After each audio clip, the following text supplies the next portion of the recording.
What's up, everybody? It's Caroline here from the Duolingo English Test team with tips to help you test your best. In this video, we're talking all about scoring. How is the DET scored? What criteria are we looking for? And what do your scores mean? So we'll start with the basics. The Duolingo English Test is scored on a scale from 10 to 160 in 5-point increments. The overall score on the Duolingo English Test is aligned with the CEFR, or Common European Framework of Reference, an international standard of language proficiency. In addition to your overall score, you'll also be measured on 4 subscores on the Duolingo English Test. On the DET, subscores are measuring integrated modalities, which basically means they're evaluating 2 language proficiency skills at once. So the 4 subscores on the DET are conversation, which measures your ability to speak and listen, comprehension, which measures your ability to read and listen, production, which measures your ability to speak and write, and literacy, which measures your ability to read and write. These are also evaluated on a scale from 10 to 160 in 5-point increments. Pay attention to your university requirements because many universities are looking for an overall score as well as a requirement on each of the 4 subscores. It's important to note that the overall score is not a sum or average of the 4 subscores. The overall score and the 4 subscores are each calculated independently, and they're weighted by the questions that contribute to each of those scores. So if you're curious about which question types contribute to which subscore, I will link our test readiness page in the description box down below, and you can find out there. And another great resource for this is our subscores video, which is on our YouTube channel, and I will also link that. The Duolingo English Test is a machine-scored exam, which means that all test sessions are evaluated by automated scoring models. These models are created by human experts in the fields of applied linguistics, machine learning, natural language processing, and more. These AI scoring models are trained to evaluate language proficiency the same way that expert human raters do. You might be asking, how do these AI scoring models work?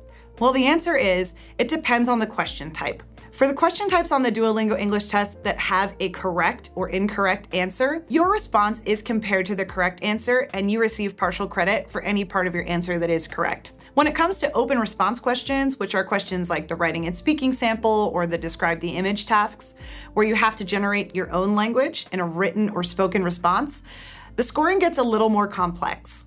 There are many different linguistic features that contribute to your score on these question types, and I'm going to review some of them with you now. So the first area we're going to talk about is the content of your response.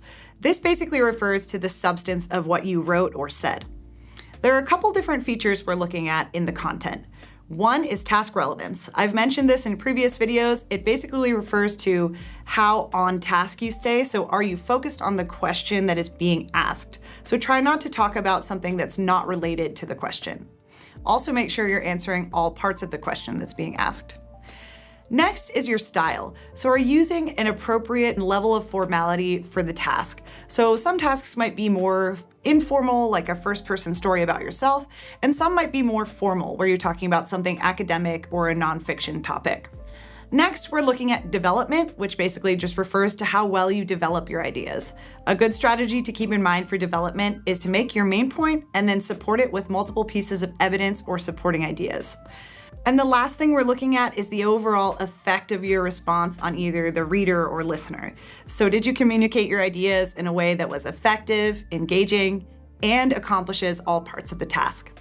The next area we're going to look at is called coherence, and this refers to how easy it is to follow or understand your response.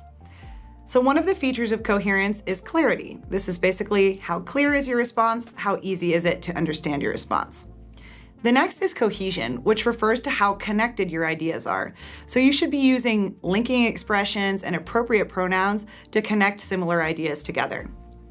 Next is the progression of your thoughts. So is the order logical? Does the argument make sense? And finally, for writing tasks, we're looking at the overall structure of your response. So you should always try to have an introduction and a conclusion where possible. Next, we're looking at your vocabulary to help evaluate your English proficiency. There are a couple different features of vocabulary that you can keep in mind to use your best skills. The first is diversity. So are you using a lot of different words? Are you avoiding repetition?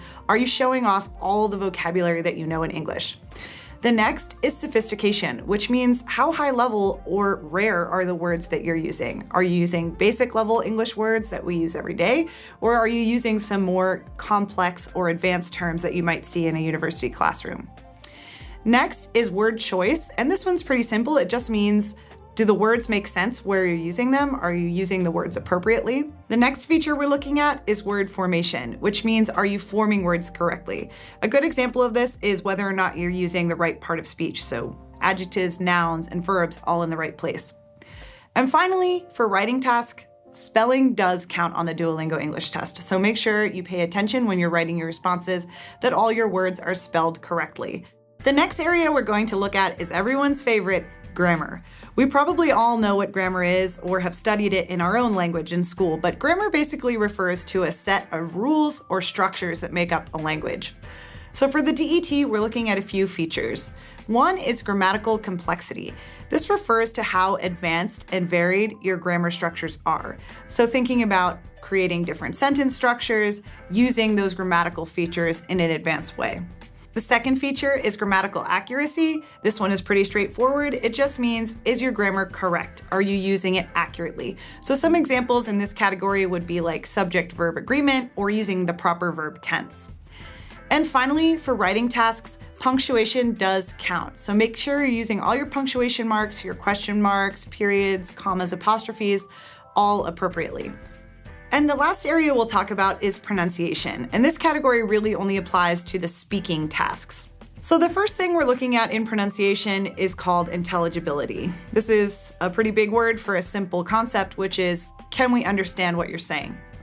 The next thing we're looking at is individual sounds. So are you pronouncing all of the vowel and consonant sounds properly? Remember that all varieties of standard English pronunciation are acceptable on the DET as long as your response is comprehensible.